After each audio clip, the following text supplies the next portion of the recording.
sumali ka dito? 50. Ah, Last year. last year.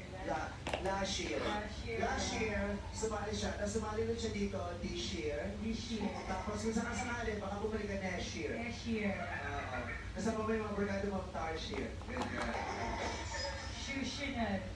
Ano ang mga natutunan mo sa mga voice lessons na naganap, Junel? Dito sa gitna, Junel? Siyempre po, Huwag mo akong syempre, Junel. Nakita ko ulit, hindi ko alam, Junel. siyempre po, Junel, kasasabi ko lang sa'yo. Huwag mo akong syempre, Junel.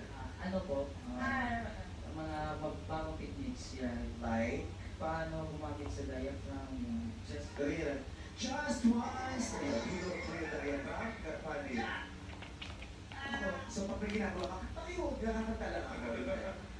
Paano hinuhod? Tinitigasan pa yung laman loob, gano'n, parang pagsasamahin mo, alam mo ka. Paano nga siya hinuhod? Sa pamamagitan na paghinga. Yeah. Diba? Tama ba yun? Kasi yung tinuro sa akin ni Froilan Carlas, kasi siya yung nag-voice coach ko ng Konso. Yung parang iire yung hangin. Tama ba yun? Sabi ko na iiri. Yun.